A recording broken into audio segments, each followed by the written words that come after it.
Hallo alle zusammen, einen wunderschönen Montagabend. Ja, wir sind zurück. Wir sind heute wieder am Montag da, nicht wie sonst die letzten Male am Dienstag. Also heute Montagabend Live-Talk und diesmal darf ich begrüßen Tony from Fox's Bow. Hi Tony, welcome you to our live stream. Thanks very much. Thanks for having me. Absolute pleasure.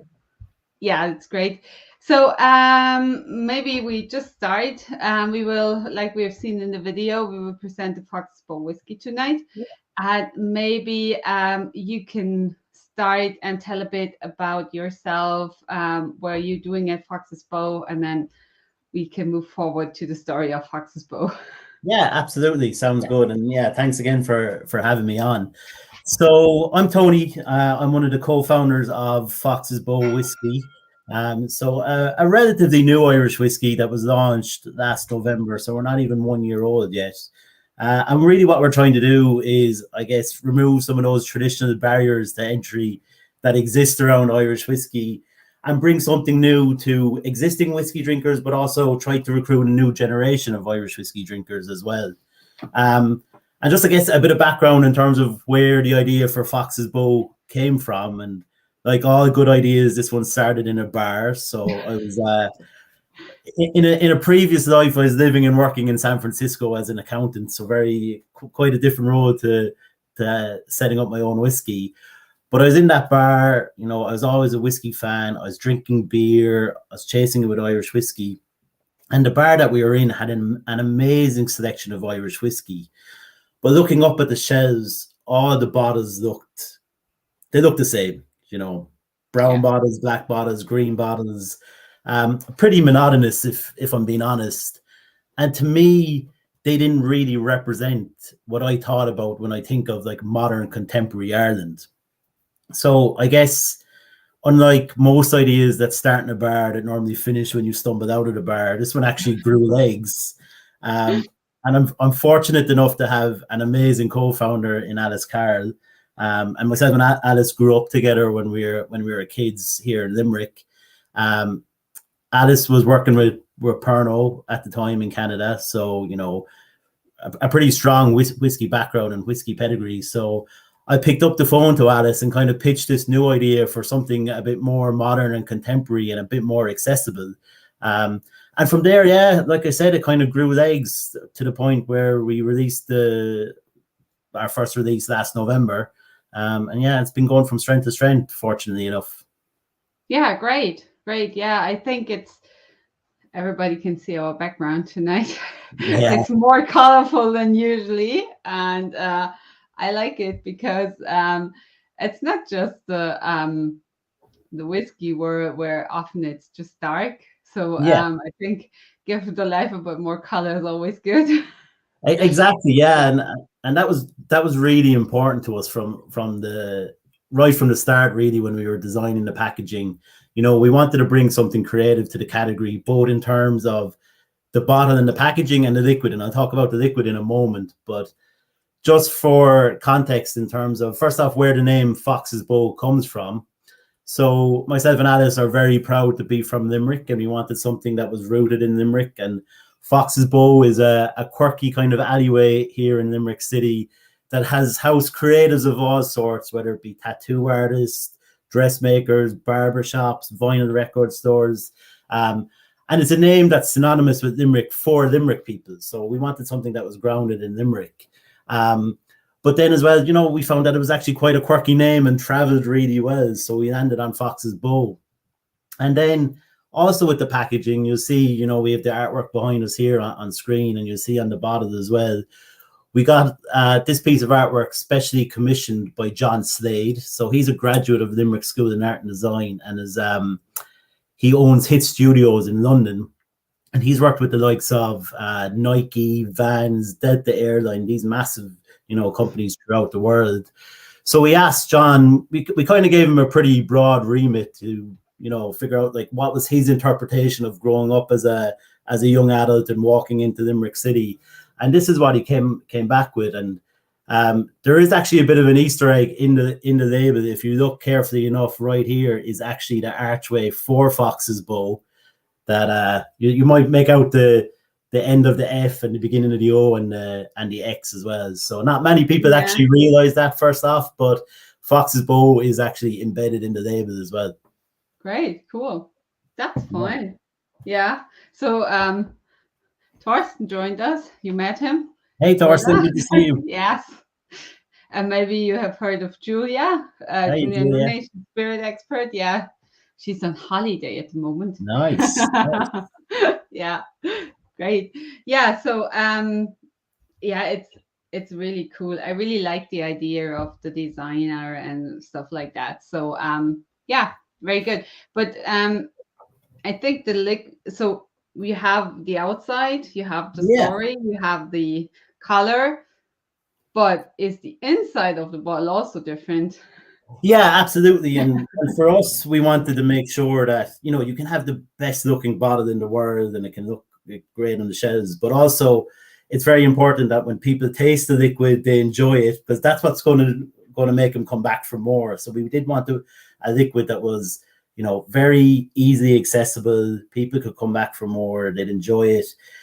For us as well, what was very important when we were developing the recipe, and we developed the recipe with great support from the team up in Great Northern Distillery. So Brian Watts, John Teething, unbelievable help for us, and they're amazing at what they do. Yeah. So for us, when we were creating the liquid, we wanted to make sure that it was accessible, approachable, because as I said at the start, you know, it wasn't just about creating a whiskey for existing whiskey enthusiasts. We wanted to create a whiskey that was going to help bring people into the category as well. So what we ended up on then was a blended whiskey. It's aged in bourbon casks and then finished in Oloroso sherry casks and rye casks. And the rye cask finish is pretty novel for Irish whiskey. And where we kind of came from with that was me living in San Francisco. I was a big fan of rye. I would have drank rye whiskey quite a bit. And similarly, Alice was living in Toronto at the time, and rye is like super prevalent over there. So when we did come home and we were developing the recipe with Brian, we were really intrigued to see what the rye cask finish would be like. And, you know, fortunately enough, we're pretty pleased with it. We think it's a bit spicy like ourselves, but I'll bring you through the tasting notes in a moment. But I think one of the key things for us as well was when we were developing the recipe, you know, there's a school of thought out there with respect to Irish whiskey, that Irish whiskey needs to be drank a certain way, you know, and by a certain person. You know, it has to be neat. You know, you have to be sitting by a fire and swirling it around and things like that. And that's all well and good. If you want to drink your whiskey that way, go for it. But there's plenty of other ways to drink whiskey as well. So we really say drink the whiskey however you like. You know, the most important thing for us is that you're enjoying it. Yeah, that's right. I think that's the most important point of drinking anything. Yeah. So we get already a comment. That's a nice whiskey. Yeah. Thank you. Yes. We're doing our best that lots of people get to taste this nice whiskey. Good. I'm glad. I'm glad. I'm going to pour out a drop and we can go through the tasting note. And I have my Glencairn glass here that I got from Stefan in Rome Blick. So great. Stefan. Yes. Yeah. So you missed one Irish guy at the Olympic. So this is Kevin. He went there just on Saturday. He's an Irish guy living here in Germany. So yeah. Nice to meet you, Kevin. Sorry I missed you, but hopefully we'll be able to catch up again soon. Yeah. So yeah, with respect to the tasting notes, look, like I said, it's all about how people enjoy it themselves. But just to kind of, you know, ground ourselves in terms of what the liquid is. So on the nose, you're getting like very nice floral notes. And for me, on the nose as well, you get a lot of like that sweet vanilla rounded off with some of the toasted wood coming from the initial bourbon cask aging. So I love that real rich, sweet vanilla notes on the nose. It's a real nice nose, yeah. And then with respect to the taste, you know, we like to say it's kind of like robust. You know, there's definitely a bit of heft there, and that's it being finished at 43% ABV as well. But at the same time, you know, it's pretty well balanced. And what you initially get is like a burst of those fruity, sherry, some of those sweet flavors from the Oloroso cask.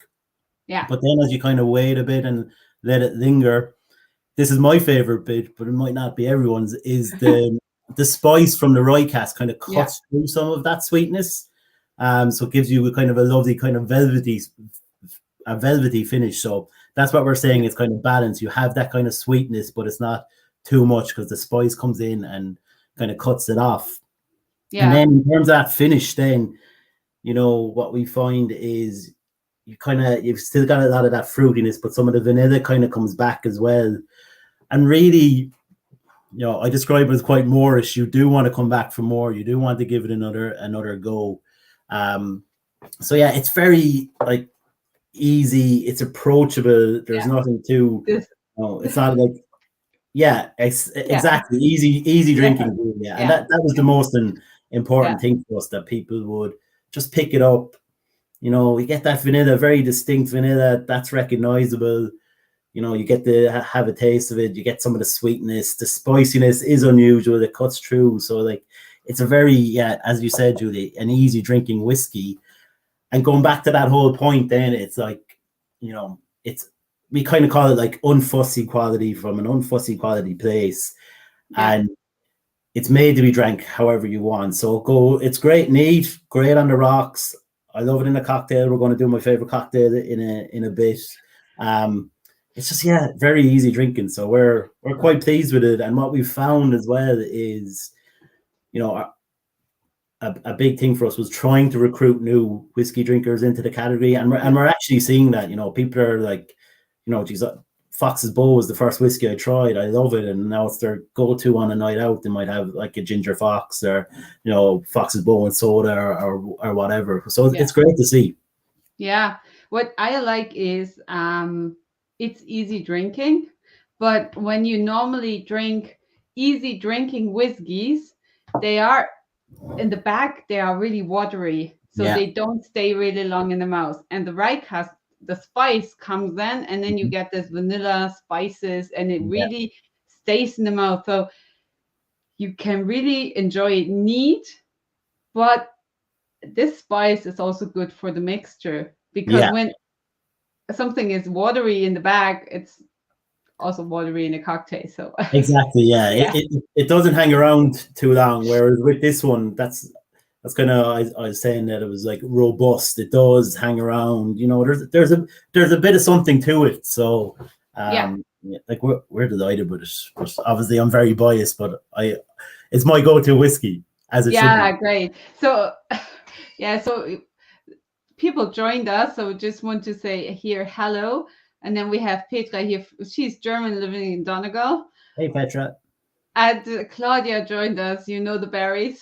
Yes. Oh, the berries with your whiskeys, they were so nice. They were delicious.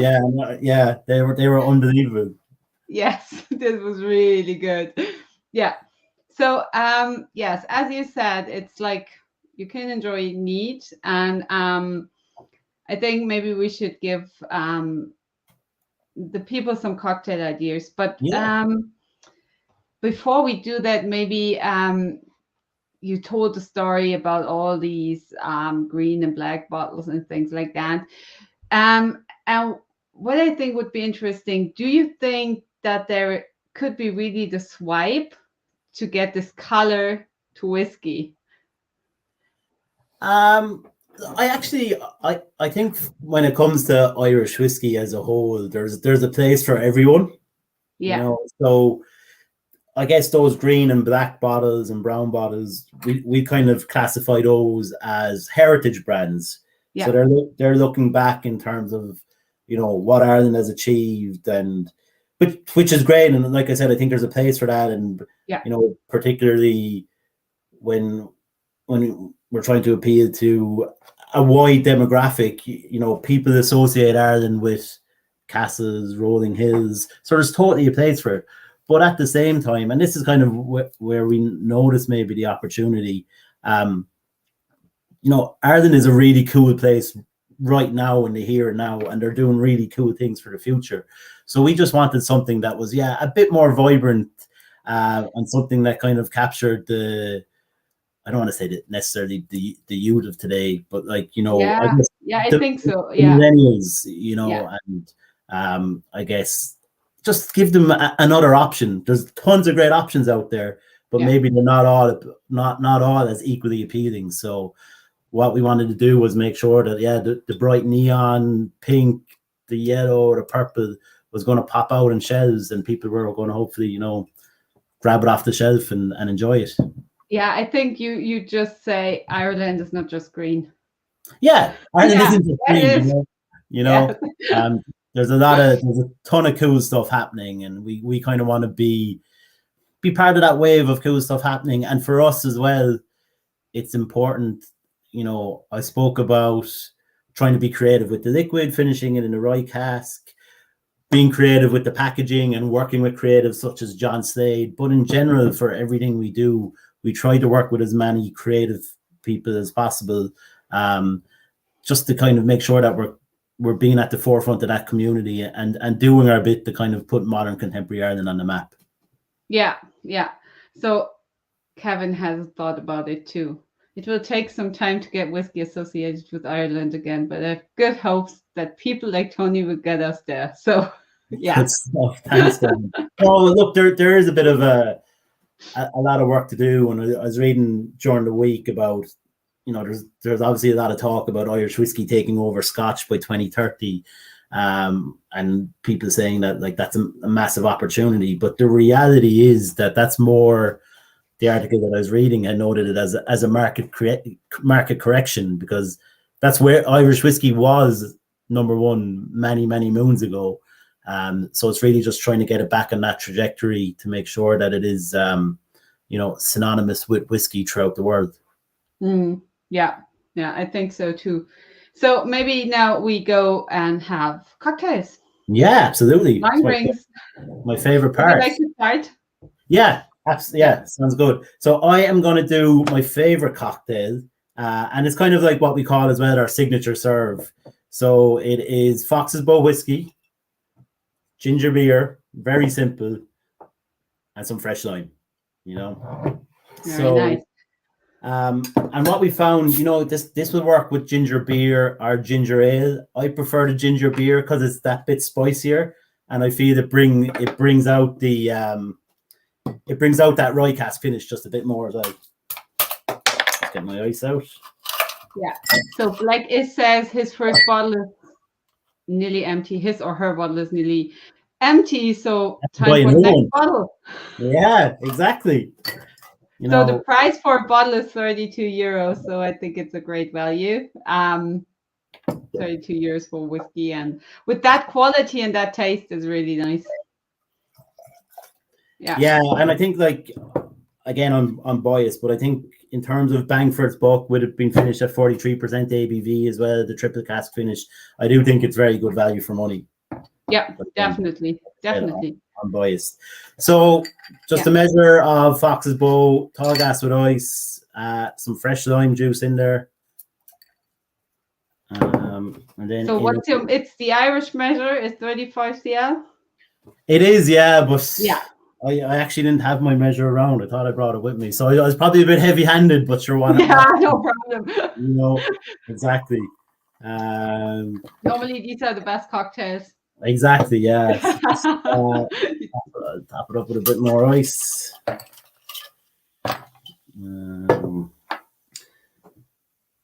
Finish it with some more lime. I have a very elaborate bar spoon here as well, so let's give it a quick stir.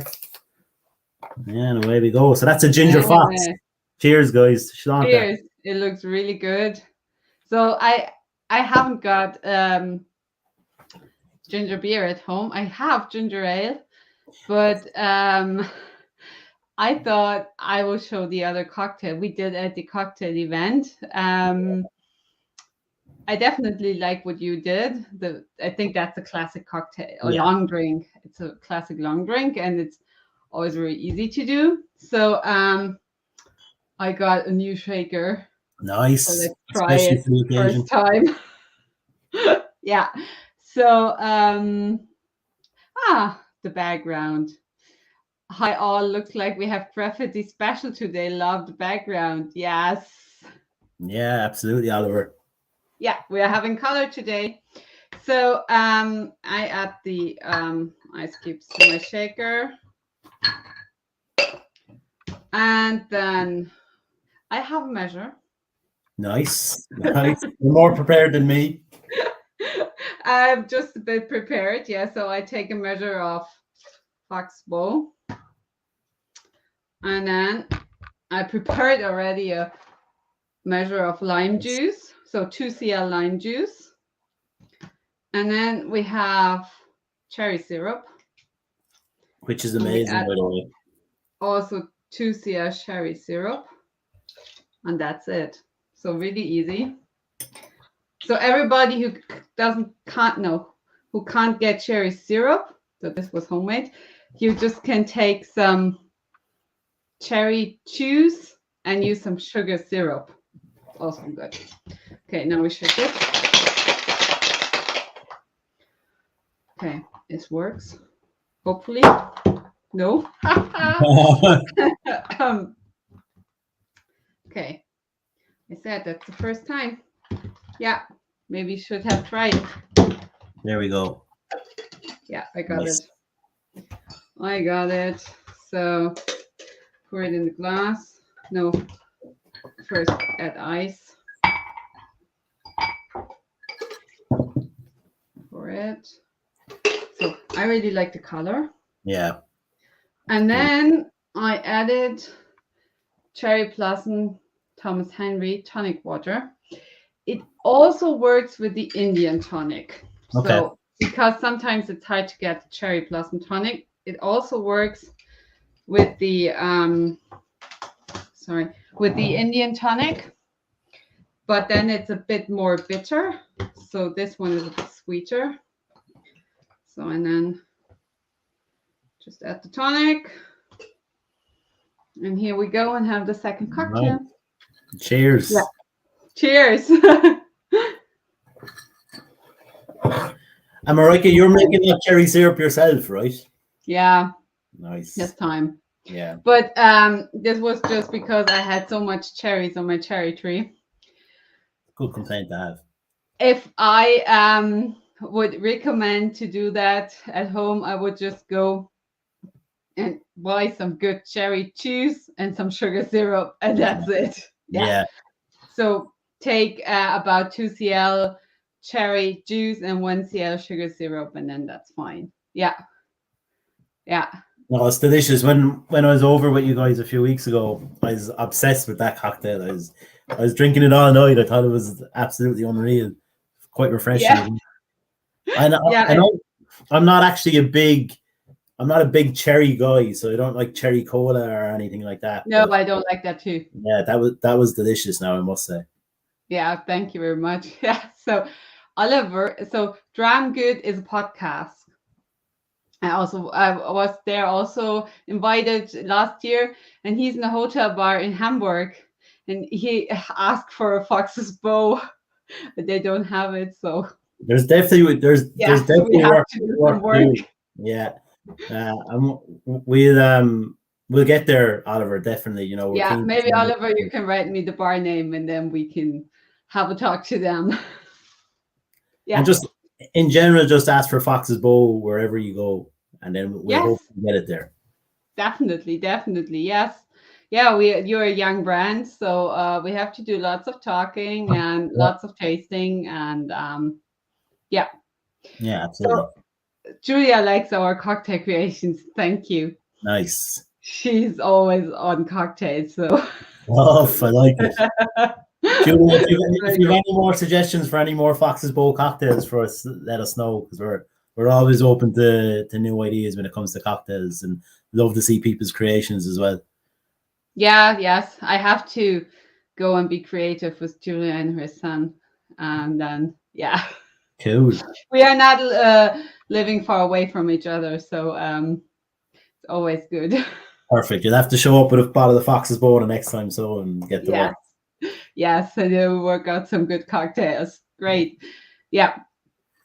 Yeah, she has a bottle at home, so more cocktails on the way. Great. Yeah. So Julia, maybe we should do a stream about it. So Thorsten, Julia, and we are also doing live streams together. Okay. We are the best drinking friends. Nice. So we developed that during COVID, and so all our streams are in German, but they are always a mixture of fun and lots of education and music from Thorsten. Nice. Yeah. I'm disappointed I didn't get to see any of Thorsten's music the last time I was over as well. So there's a couple of things that I need to do when I get back over. Thorsten's music being one of them. Definitely, you have to go back next year at the latest. So yeah, 100%. Yeah. So Patrick is at the moment having a ginger fox. Nice. With ginger ale. I'm glad you're enjoying it, Patrick. It's my go-to. If I'm sitting down at home of an evening time, I'll have a ginger fox. Or if I'm out on town here in Limerick, it'll always be a ginger fox as well. Or sometimes if I told the lie, sometimes it might be a pint of Guinness with a Fox's Bow chaser as well. So yeah, that's and maybe what we also can say, because in Germany it's getting already cold, we can also have a very nice Irish coffee with it. Yeah, absolutely. And actually, a bit of a fun fact, and another one of our signature serves is a Fox's Bow coffee. Mm-hmm. So the Irish coffee was actually invented in Limerick, out in Foynes Airport, in County Limerick. So obviously Irish coffee has traveled the world now, and is synonymous with Irish whiskey drinks. So what we decided to do was we played with a kind of a riff on an Irish coffee. So we created the Fox's Bow coffee, which is a cold serve. So if you're looking for more cocktail ideas, what this one is a measure of Fox's Bow whiskey. It's all equal measures. So a measure of Fox's Bow whiskey, a shot of espresso, if you can just brew espresso or however you want, and then a shot of a coffee liqueur into a cocktail shaker, shaken over ice and served, and it's delicious as well. It's kind of like an espresso martini, but it's with Fox's Bow coffee. So that one is if you're having like a dinner party or if you're out for dinner or whatever, it's a dessert cocktail. Okay, that's very good, because I have a tasting in the coffee roastery on Friday. Perfect. And they have coffee and they have a coffee liqueur. I know what I do there. Perfect. Yeah, it's delicious. Yeah, it really is good. So, Petra, she has a question if I am at the Whiskey and Tobacco Day. So I'm not personally there because I'm on the Aquavite in Mülheim, but we have a stand there, and of course there will be Fox's Bow. You can have a taste. And Thorsten have to say something. I have nothing to do with that drinking stuff. Just saying, the ladies get wasted. So Tony, yeah. You're purely providing the entertainment, so Thorsten. Yeah. Okay, and here are more ideas. You should go out with a Fox's Bow coffee liquor. Well, maybe now, particularly after the visit to the coffee roastery on Friday, we'll see what ideas might come out of it. Yeah, maybe. So I get to try it. Okay, Claudia had no ginger beer. Going to try it with crappies, just a bit more alcohol. Okay. Yeah, and look, Claudia, I think that probably would be delicious. I love a Krabby's in alcoholic ginger beer, and why not? Instead of chasing it, just pass the whiskey in. Very good. So you see, there are already people out there drinking Fox's Bow. So that's really nice. Great. We get more. And so to the audience, are there any more questions to Tony about the whiskey, about the brand, about the story, about cocktails? About my sneakers, about anything. Life I'm here, you have really nice sneakers in the background. Yeah. Whiskey and sneakers, they're my two voices. Okay. I could go through that too. I also really like sneakers. Very nice sneakers are really fun. Yeah. Okay. Great. So thank you very much for taking your time. No, not at all. Thanks for talking me about that. And the audience, I wish a very nice week. You too, Tony. And hope to see you soon back in Germany. Absolutely, yeah. Looking forward to it, and thanks for all your support, and thanks for everyone for turning out as well. It was a pleasure to catch up. Yeah, great. Thank you very much. Thanks. I think Bye. I think Patrick But has yeah, has one will there be question. some more releases from Foxspore in the nearer future? Yeah, absolutely. So in the future, for sure, how near is to be confirmed. We're kind of working on a couple of things, but the intention would be that this would always be in existence, release one, so it would be a hero SKU. But then we do want to kind of create equally accessible liquids, so maybe an accessible single malt is something that we're kind of playing with. So there is the intention that there will be a couple of more releases over time, but it's important for us that each of those releases is doing a similar job to this one, in that, you know, it's getting existing whiskey drinkers excited about the liquid, but also recruiting new whiskey drinkers in as well. And it can be a whiskey that's enjoyed however people see fit, and we're not going to tell them how to drink it. Yeah, great. That's good. Okay, so and Julia said, thanks for talking about whiskey in connection with cocktails. It's a rare thing. Yep. I'm all about the whiskey and cocktails, Julia. So great. Yeah, looking forward to seeing what you guys come up with when you catch up next. Make sure to keep us posted. Yes, we do. Okay, great. Thank you very much, everybody. Thanks. Bye. Alrighty, take care. Bye-bye. Bye.